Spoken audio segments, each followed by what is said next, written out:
They're going to be joining me in just a second to have a conversation about distance learning and culturally responsive teaching practices. We're going to define it, talk about what it looks like, what it feels like, how it's evolving, our hopes, experiences. All right. I'm going to get started in about 2 minutes, folks. If you have questions or things you wish for us to share with the panelists or things you want to make sure we discuss during our time together, please type those into the chat box.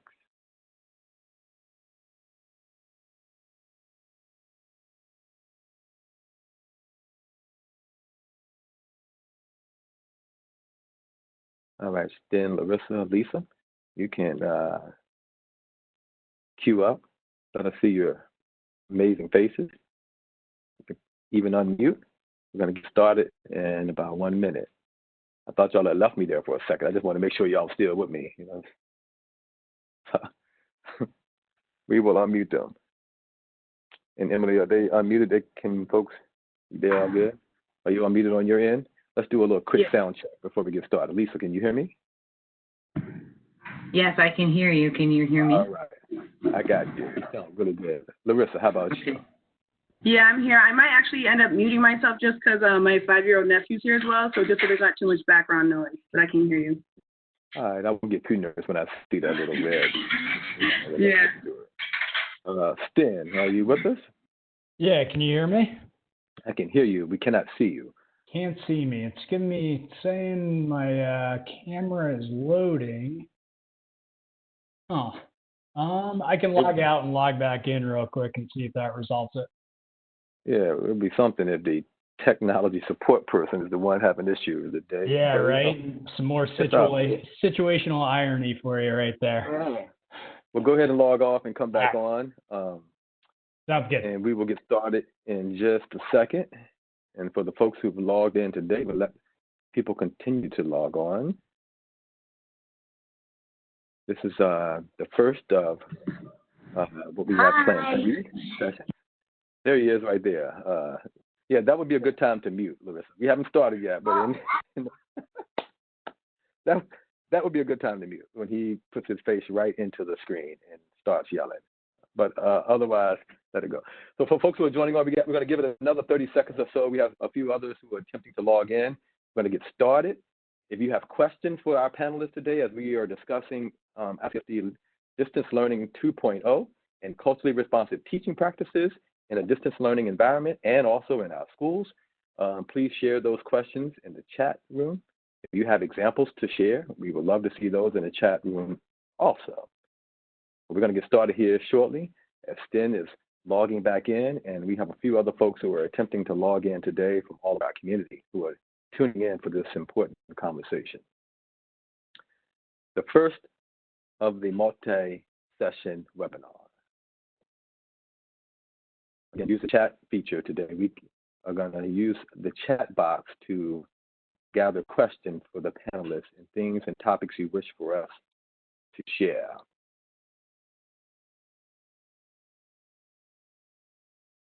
And we're waiting for Sten to finish logging back on. And a few other folks are logging in right now, folks who registered. And this session will be posted and shared on it will be posted to our website, shared via our social media. For folks who are unable to join now, you will have an opportunity to view this session at another time, wherever and however you wish. Thank you for joining us today. All right, there he is. Sten, can you hear us, Sten? I can, yeah. There we go. And you have video. All right, with that we will hit the record button and we will begin this first what will be a multi-part webinar series to explore distance learning in the Ithaca City School District. My name is Louvel Brown, and I have the honor and privilege of serving as superintendent here. And I have the absolute honor of serving and working with some amazing educators, including 3 who are online today, and many of whom who've registered for this session.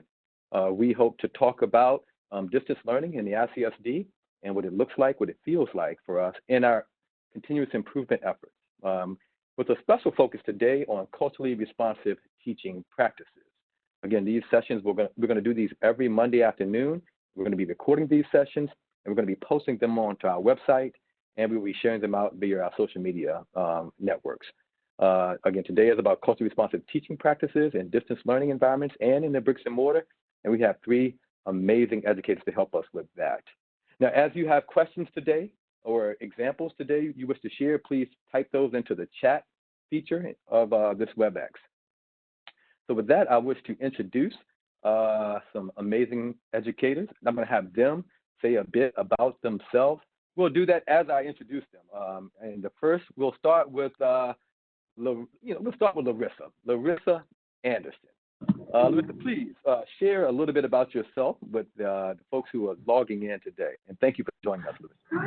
Hi, my name is Larissa Anderson, and I'm a second grade teacher at Northeast Elementary.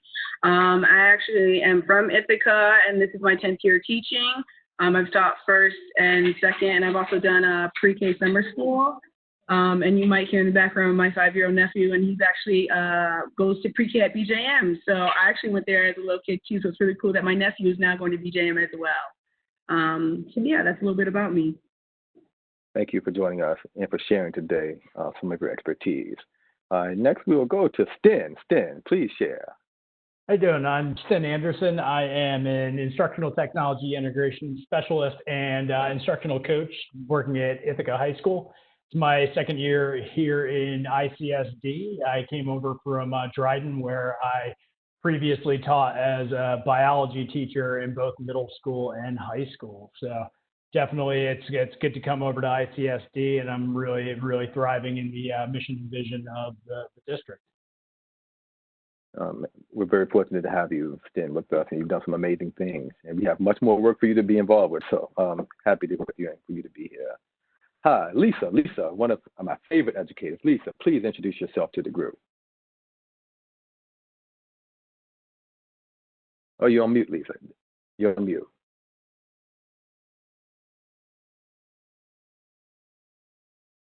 Lisa, you need to unmute yourself, Lisa. I got it. Hi, everybody. All right. This is Shaastrabuddha. I'm sure most of you know me. I've been in the school district for 32 years. I've been an elementary classroom teacher for 30 of those years. I've taught at Fall Creek, BJM, and Bell Sherman elementary schools. Most recently, I have been a teacher on special assignment for culturally responsive teaching practices. And this year, I've had the pleasure to serve as Fall Creek's instructional coach. And that's been a really exciting experience for me. Thank you, Lisa.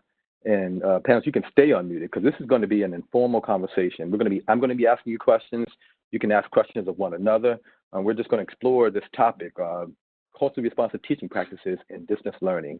And for folks who are tuning in, please share your questions and your thoughts in the chat feature, and we'll put those in front of the panelists as well. And with that, I want to stay right there because Lisa, this word culturally responsive teaching practices is a commonly used word in educational circles now. Mm-hmm. And what I'm learning is that no matter how, if there are 400 people in the room, if you ask what is the definition of culturally responsive teaching practice, you'll get 500 different answers. But your definition has always been one that I've held up as, the best.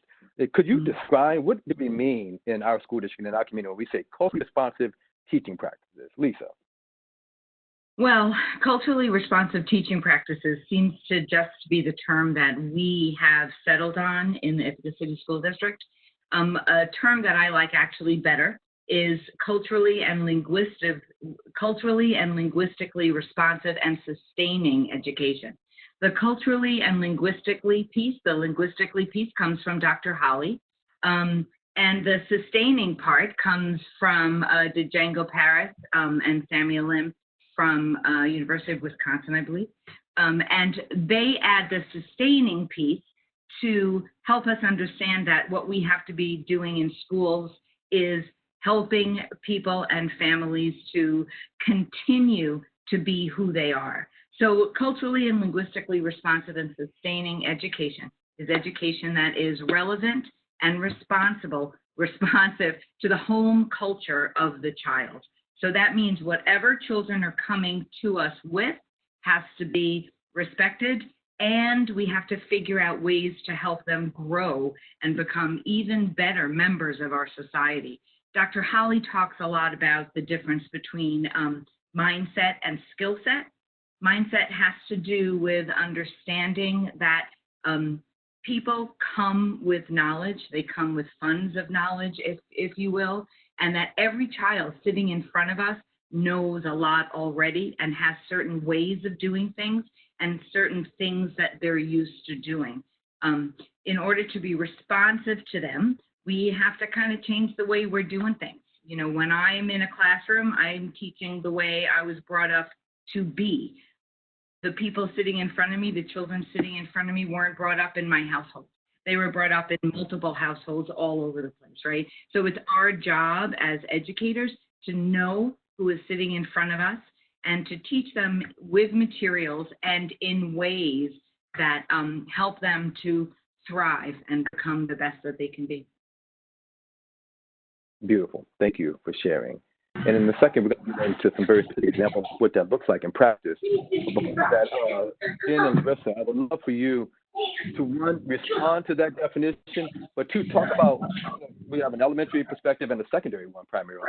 Why does this matter in an elementary classroom? Why does this matter in a secondary classroom?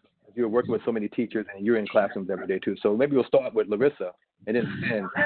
Talk to the definition and then why does this matter? I think the one thing that I would just add is that it's intentional. It's not something that you're just like doing on the fly or something that's like, oh, today I'm going to try to be culturally responsive.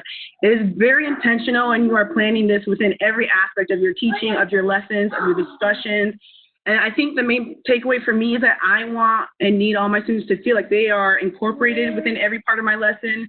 So for instance, just to give like a more concrete example for like discussion protocols for something simple, like typically you would have like raising of hands. Not all students can have the want to sit and wait. So we also try to make sure we have shout out protocols or other protocols just so students can say, oh, I'm being validated and my culture is being heard.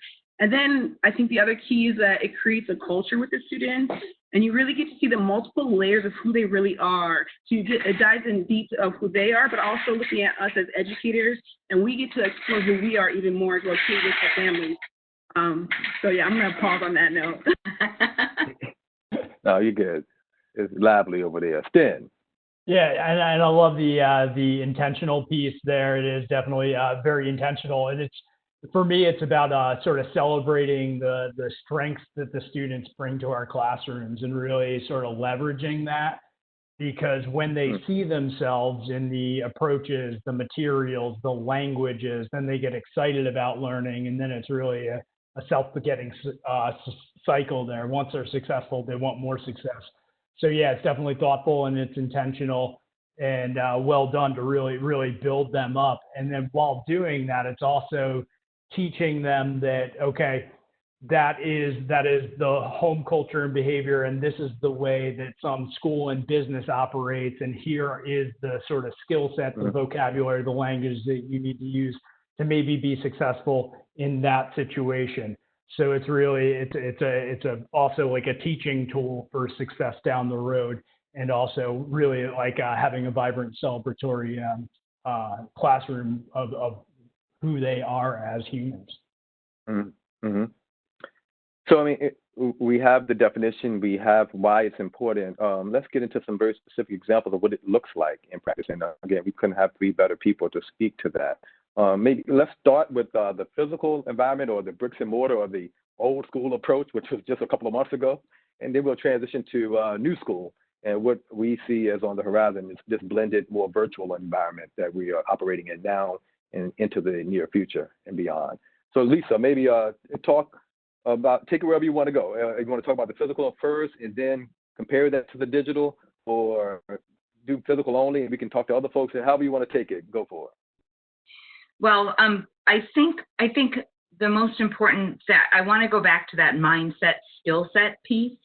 The mindset is a really important piece of this. Before we figure out or decide how we're going to teach the children that are sitting in front of us, we have to understand why we've decided we need to do things differently. Dr. Holly, again, talks about a light bulb moment, the moment at which you realized what you were doing as an educator wasn't working for the students that were sitting in front of you. And I think my light bulb moment happened very early on in my teaching career. I believe it might have been my first year teaching. I was teaching a second grade classroom in Fall Creek, and a lovely child wasn't feeling me at all. And he went running out of the room, down the hallway, and out the door, yelling some colorful language at me as he went.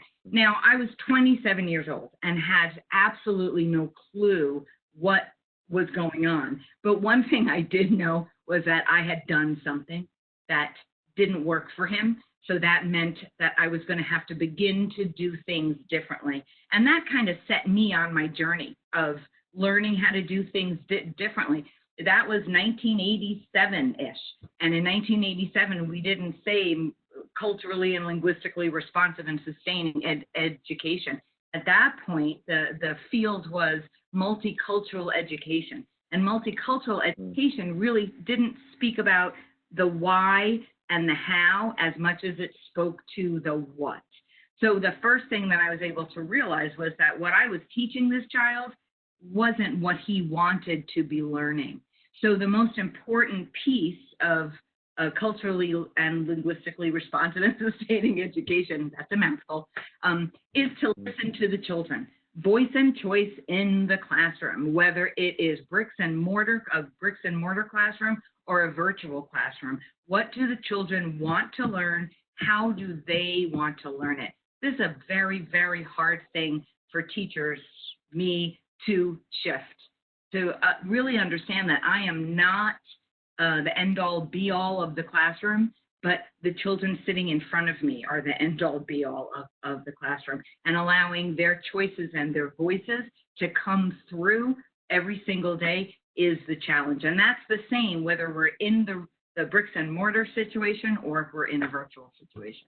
I mean, and we're in a very academic community. We're in a very academic culture. School culture is very academic. It's individualistic. It's competitive. What you just shared goes against all of those. So for you, Lisa, any one of you all, how do you now connect what you just shared on culturally responsive practices and behaviors to standards or time-bound schedules and all the things that we know are part of our school culture that, quite frankly, don't sound like students learning what they want, students leading this conversation? Respond to that?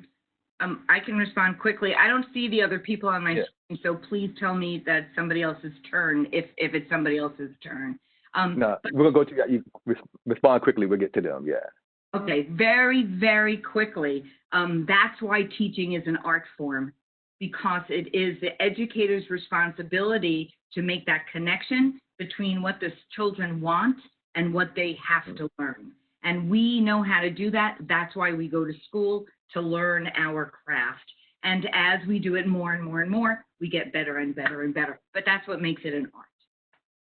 Thank you. Sten, respond? Yeah. I mean, definitely you have standards, and I like standards because it grounds us in what's important. But I think there's freedom and flexibility within those standards to really connect with students, what they want to learn. More importantly, how they learn it, the voice and choice, and speaking to those cultural behaviors. A lot of times, and especially in distance learning here, we're in this environment where it's easy to have our asynchronous assignments be largely autonomous, independent, and written in form, where students are communicating back to us written.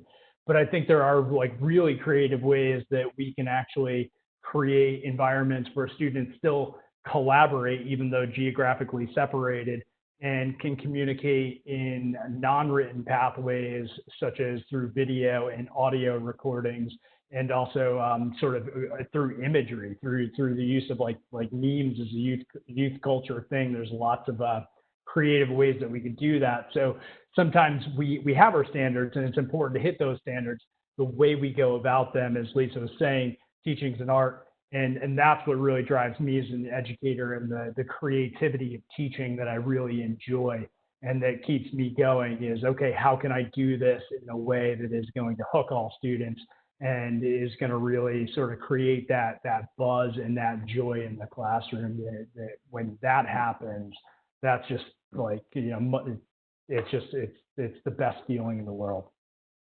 And Sten, you've created some absolutely magical. Oh, go ahead, Larissa. I'll come back to you. Well, Go ahead. I was just going to add, like, the other piece I think we're missing is you can teach a standard all day, but if a student is not engaged, they are not going to learn that standard. And I think the thing is that when you dig into being culturally responsive and reaching those many different layers that those students have, they are more engaged in your lesson. So they feel like you took the time to figure out how they learn and what they learn, and then they are seeing it within the classroom, and then they are more engaged in that standard. I think it also just talks about, when we talk about being culturally responsive, I don't know if you truly define what it means by these layers and these cultures. It doesn't just mean race or ethnicity or nationality. It goes deeper than that. It talks about the different age cultures and things like that. So making sure like I'm being relevant within pop culture. Like my students know a lot of things, but being able to help them, I think, code switch. So if they are bringing some of that pop culture into my classroom, all right, that's great, but how can we use this if we're going for an interview, or how can we use this if we're teaching school language? So helping them bring that in there, validate and affirm it, but then also help them translate it to school talk. Thank you. And your nephew is the star of this webinar, by the way, so far. So smart and entertaining. So Sten, I want to come back to you because you've engineered some amazing lessons, units, strategies for not only for teachers, but administrators too over the last couple of months as you're helping folks get up to speed with distance learning. So can you talk about culturally responsive practices in the digital learning space and things that folks who are listening can learn and can do differently tomorrow? Sure. Yeah. I mean, and this is definitely what's been keeping me going over these recent weeks. Like teaching for me is a very creative pursuit. So we're geographically separated, so it's easy to just fall back on sort of putting out assignments asynchronously that students complete on their own time. They do it independently. They read or like listen to any materials that we have, and they just communicate their thinking back to us. Well, there's like lots of apps that we can use. So synchronous, we're relying on Google Meet. Google Meet is wonderful. We can create, during that whole group synchronous lesson, we can use small group breakouts, send students into those breakouts, discuss an idea, and then come back to a whole group where we can use some non-voluntary response protocols to then sort of call on individual students to hold everybody accountable for learning. Nobody knows who's going to have to share to the whole group to really share back that sort of understanding. So we're keeping it dynamic. We're validating the sociocentric, collaborative, communal, cultural behaviors of our students, while also holding them accountable to the academic learning that we have set for that session. Another great tool that I'm leveraging and I used again today with some fine arts people is Jamboard.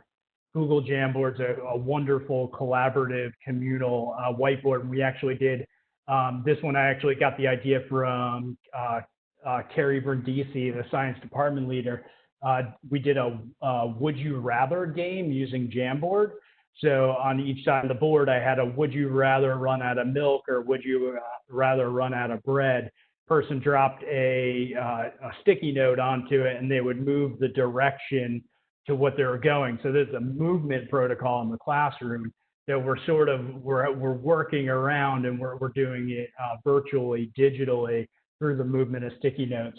And I ended up, my final one would you rather be a Swiftie or would you rather be a member of the Beehive, to try to speak to some of the music folks and also speak to that youth culture. So again, it's about creative, just finding these tools and just thinking about the protocols we've run in the classroom. How can we reproduce that in the digital environment?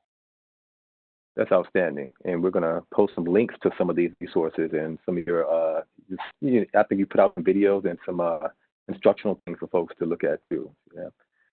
Lisa, what have been some of your favorite culturally responsive teaching practices in the digital environment, or things you've seen, the things you've been using over the last couple of weeks?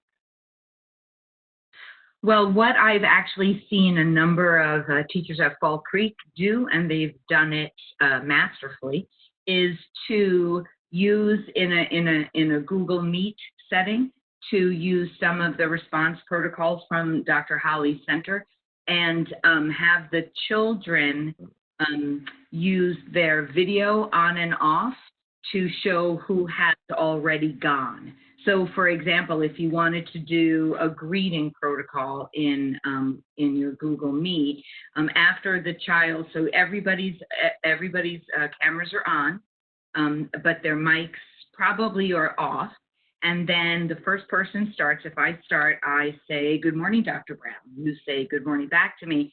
And then I turn my camera off so that I know, and everybody else knows that I've already said good morning. And then the students can take it from there. And so you don't need the teacher, you don't need all the responses, kind of like ping-ponging back to the teacher every time. So the children can be in charge of how the conversation goes or how the greeting goes. That's just one kind of simple thing. I have seen some other teachers do some really great game activities using the camera and the microphone also as ways of doing kind of knowing who's there and who's coming, so they could turn their camera to try to guess who's missing. They have one third grade teacher had a child leave the meeting, and then everybody had to guess who had left, and then they come back in a certain amount of time. So that's what I've seen so far. No, that's cool. Thank you for sharing. Larissa? Jamboard has been really helpful. So that's one thing I just want to piggyback on. My students have used that while we were synchronized and on there collaborating together. And then also when we've been off and they've been doing that independently. So it's great to come back and see that they are able to work through that and figure out that this one slide is already taken from to go to the next. I think the other thing that's been a little challenging but it's been great is the actual physical movement. So a lot of times my kids are second graders. It's hard to sit for an hour-long meeting or 35-minute meeting, even in school. Being culture responsive, my movement is intentional. So instead, we learned how to position the camera and do protocols like 4 corners. So like I'll ask a question and give them multiple choice. I say, so go to corner 1, 2, or 3, or 4, and then they have a movement activity built in. The other great thing about Google Meets is they have the emojis. The kids really love that, so they're clicking the thumbs up, the raised hands. So that also helps.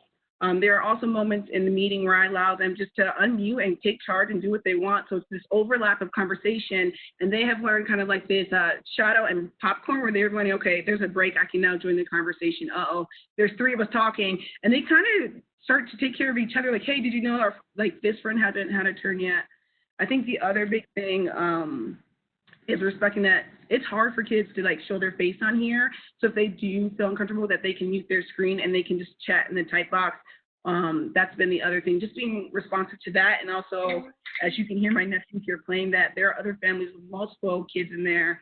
And they bring your little sister or brother. So just being responsive to that piece as well. They may be eating breakfast or they may be doing other things. Some of them are just waking up at the 8 o'clock time. So just being responsive in those many different ways.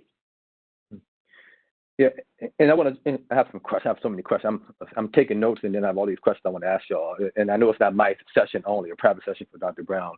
But so, folks, if you have questions you want to ask or thoughts, please put them in the chat, and we will put them in front of the panelists too, these 3 experts. As I'm hearing you, I'm hearing about how we're validating and affirming cultural behaviors, movement activities, the way in which we collaborate, collaboration activities, a lot of ways to validate and affirm the various cultures that exist in our spaces. Can you help me with how we now build and bridge? And I know we're all across our community, across the state, across the country right now, are attempting to build something new in this digital platform.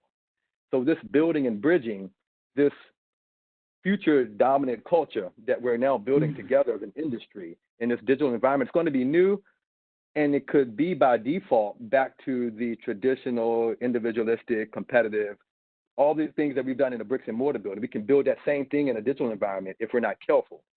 But at the end of the day, we are going to be building something that's going to be called a school culture.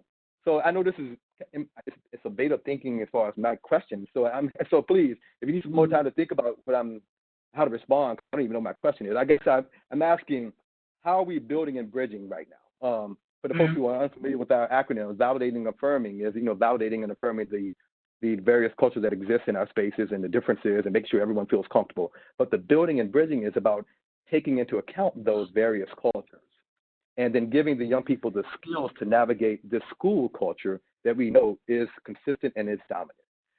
So this school culture that we're building in a digital environment right now, what are you be doing to now help young people navigate this in a more a consistent way, or giving them these academic skills that they're going to need now here, and then when they transition into higher ed, because higher ed is in this blended environment now more so than ever too. That makes some sense, one, my question, and then any reactions or thoughts to that for folks on the panel.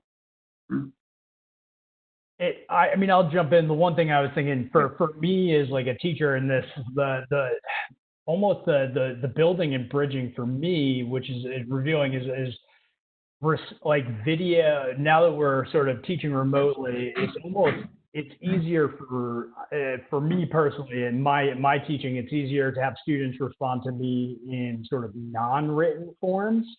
So actually, like, it's almost like we're building and bridging and creating. We're sort of honoring the validated sort of cultural behaviors are actually taking the forefront, because I want students making me videos because I get to see their face. That's where the relationships are. And I want students communicating back their learnings that aren't always written. I mean, I want them to still write and practice their writing, but it's almost, for me, it's easier to do alternative communication than it is traditional communication. So perhaps moving forward, those types of like oracy and the ability to sort of speak fluently will have a higher sort of place, or a more elevated place than where they traditionally have been. No, thank you. I was going to add that. Oh, sorry. You can go. Lisa, then. I was just going to add, I think my second grade team, we've been working really well together and using Seesaw. I think that's really given us the opportunity to make sure that we are still exposing kids to writing, to doing video, to recording themselves. So they're getting these many different ways to respond. So students who may prefer to do written responses, they're still having the option to do it, but then they're also being challenged and pushed to then do a video or do the recording. So the great thing is we want to make sure that they're comfortable doing it the way they want, but also then push them and challenge them to get out of their comfort zone. We have a lot of students who like the traditional way of teaching, but they need that push to be a little more vocal, or vice versa. So it's just making sure that we're pushing them. Yeah, I have to mute for a second, sorry. Lisa. So I'm thinking about who defined our space, right? When we were in school buildings, the space was defined by the majority culture of our country, which is a white middle class Christian, some usually male straight space. And then I'm thinking about who kind of defines the parameters of the virtual space. And it's actually the same group. So if you look now at who are the people who are creating the algorithms for all these amazing things that we are doing, they're white men still, for the most part. So when we start thinking about different ways of being in these spaces, different cultural behaviors that we're validating, it gets really tricky and really complicated. So, this is something that I'm still working through. But the Google Meet has the raise a hand protocol to raise your hand, which is good. And before we found that was there, we were all talking over each other and people were getting frustrated. And then the raise a hand showed up and suddenly we were all happy. But that actually is a really very rigid, traditional school behavior, right? So that is the behavior that we should be building and bridging to, at the same time validating and affirming all the other communication styles that we know exist in the world. In a digital format, that's really difficult. I've been to a lot of Google Meets that the teachers are so brave.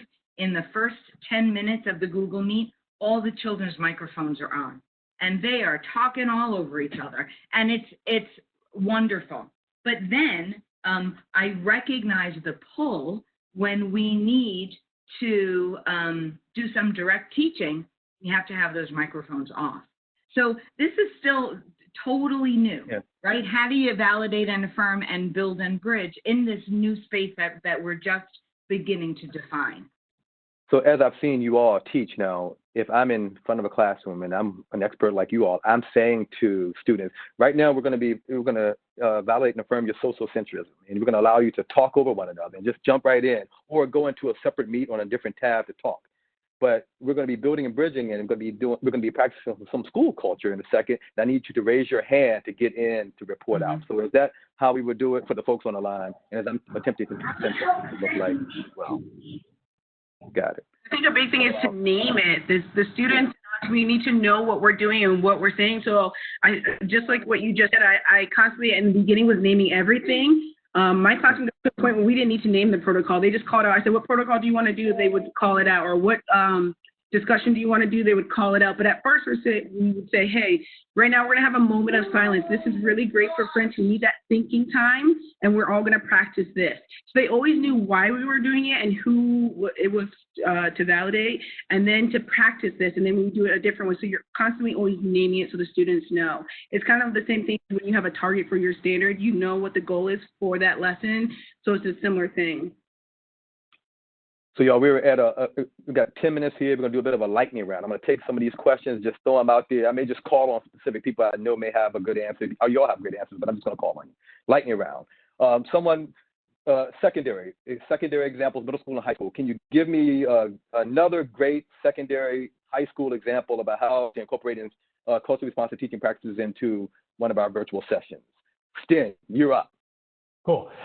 So yeah, the wonderful personal finance lesson using Flipgrid. So in order to introduce their upcoming unit on investment, the teacher asked students to reflect on their thinking currently. The question was, should a person draw out their or cash out on their 401k as a result of coronavirus and the market crash? Students posted videos to Flipgrid, so it's an asynchronous video conversation platform. They created a video, and then they're required to respond to each other's videos. And it was super cool to see the board and the sort of the characters that came out in terms of their sort of orality and just it seemed like they had a lot of fun with it. So that was a great way to validate and affirm. No, thank you. Beautiful. Larissa, this one is for you or Lisa. We have folks who are experiencing, there's some young people who are still shy in the virtual environment, just like they may have been in the classroom environment. And they're wondering, how do you get them to be more involved as opposed to hiding, turning off their camera, muting themselves? What can you do to make sure that they're involved instead of their tendency to be uninvolved? One thing that's worked within my classroom is having those small breakout sessions. So it might just be the first initial session. It's hard to see two cameras. Also, sometimes when you're on Google Meets, the person who's talking, it highlights and the cameras are changing, and it's just so much as a sensory overload. So I found out when I was doing small group instruction and just like a check-in, that's when the student opened up. And as they got more comfortable then in the whole group, they still go back and forth with it, but I think having that option really helps, but also breaking it down to that small group, just like we would do at school for the conversation piece, and then bring it to a whole group. Thank you for that, Lisa. And I would like to add too, teachers, we are really good at knowing our students. So we know really what's up with that child. Is it really shyness, or is there something else going on? And that's where you leverage the relationship that you've developed with that child and with that family over, the year that came before. Have, as Larissa said, a private one-to-one session saying, hey, I'm noticing you're not participating. What can we do differently to help you feel more comfortable? Thank you. Some great resources or places we can go to find more, or learn more, or to get some professional development on this topic. I know each of you have your special places you'd like to go visit. We'll start with Sten. Sten, where should folks go to learn more? I mean, we're compiling, not to plug our own, but the Ithaca City School District teacher resource page that we have set up is a great place to access some stuff for the tech tools. And then in terms of a place to go, I've been really enjoying the Leading with Empathy podcast with AJ Giuliani, and he interviews educators and educational researchers like Zaretta Hammond and Carol Dweck and Angela Duckworth about grit, and just a great sort of podcast for people who like podcasts about education, how we can incorporate these practices into the classroom. Great, thanks for sharing. Larissa. I would say one other thing has been the other educators within my building. They have a lot of great ideas already, and I'll be right back. I'm sorry. Lisa. So I am always somebody that goes for the kind of deeper philosophical theory-based learning before I translate it into my practice. There's the Leading Equity Center, which is, I believe he's out of Wisconsin, or I'm going to say the wrong state, but Dr. Sheldon Ekins, he has great podcasts. He's been interviewing some really amazing people, and on his website there are a number of mini courses that we're in the process of trying to figure out how to hook them up to our PD offerings. But he has a whole kind of nine little episode series about online learning. And then, of course, the Discovery Education's Equity Talks, moderated by Dr. Brown. Those have been really, really helpful for bigger thinking, so that you can start thinking big and then kind of pull yourself into what that means for your practice in your classroom. Because the tools that we choose are never as important as the instructional strategy that we're going for. Thank you. And I just want to quickly add also, just if sometimes it's hard to admit that you don't know everything, or you're not sure or how to even put your foot in to get started. So like just Googling culturally responsive, and then like going on Instagram, Facebook, Twitter, if you hit certain hashtags, it starts to really pop up. And I think our website does a great job of kind of displaying that, but I think it's hard. And then slowly talking to colleagues is what I was saying, because we had a binder study group that really talked about this. So now within our school, we're branching out and saying, hey, would you like to try this? Do you want to see this? So word of mouth is another great thing as well too. Thank you, Larissa. And Jen Wilkie just shared STEMteachingtools.org is another great resource with culturally responsive teaching tools for pre-K through 12 teachers, another one. And if you have other tools, folks who are on the line, please share them in the chat box, and we'll make sure we get those out to folks. So some closing thoughts, some inspirational nuggets that we can take from three amazing ICSD educators, something to get us fired up to go do something special tomorrow. We'll start with Lisa this time. Lisa, what do you have? Well, I think the most important thing for me is to kind of realize with a little bit of humility that this has been a really difficult time for me. Not only just the scariness of the world outside, but having to take my teaching beliefs and flip them on their head has been really challenging. And as Larissa said, don't be afraid to ask for help, and don't be afraid to think that what you are doing is good and the right thing, and that we're learners, we're all lifelong learners, and we're in this together. And I can't wait to see what September is going to look like, because that's exciting. Likewise. Stin. Yeah, I mean, my sort of takeaway this time is what I've been telling folks at the high school is that idea of live in beta, take risks, try new things, go out of your comfort zone, and be kind with yourself. Know that everything's not going to work out like smashingly well the first time around, but the only way to grow is to really like try these new things and really give them a shot, and then talk to the students. When you try something new, make sure that you tune into the students, ask them how it went, how they liked it, if they did or didn't, because I mean, that's who it's all about. So if they're saying like thumbs up, then keep it going. But if they say, nah, it didn't really work out, then, switch gears and try something new. Yeah. Thank you. Yeah. Larissa. I think one of the biggest things is don't be afraid to make mistakes in front of the kids. It just shows that you are authentic and you're real, and being transparent with them. I think when they know that we're learning this too, that they're not in it alone, I think too often kind of seen as like robots. We know everything. There's nothing wrong. So just being honest with them and really just like dipping your toe in and understanding we're all on different levels on this journey, and that it's okay if you're not in a certain part along the spectrum yet, that you'll get there. But just to start somewhere, and you'll see the engagement, and you'll see maybe that kid that was struggling with you or you were having a hard time, that child will start to open up and you'll make a deeper connection. So really give it a go. Wow, thank you. You all have been outstanding. I think based on the feedback I'm getting, the additional questions we didn't have time to get to, and what we are planning to do in the next session next week at 4 p.m., we need to get into grading and feedback, and which kind of feedback should we be giving in the digital environment? What does that look like? How do we do that in a culturally responsive way? What are grades now in this new normal? So for folks who are on the line, please tune in again next week as we're going to address that topic. And the three folks who have been talking, Larissa, Stan, and Lisa, maybe you'll be in the chat room with some expert facilitation there, but I'm going to figure out how I can use you because we can't stop with your expertise after one session. Thank you all for joining us today. And again, for the folks on the line, we will do this again next Monday at 4 p.m. Please register for that session. Today's session has been recorded and will be posted online for folks to view. But we're going to continue this conversation next week, and we'll get into innovation and other innovations when it comes to distance learning, and how we're assessing young people, and what kind of feedback are we giving, and what does that look like.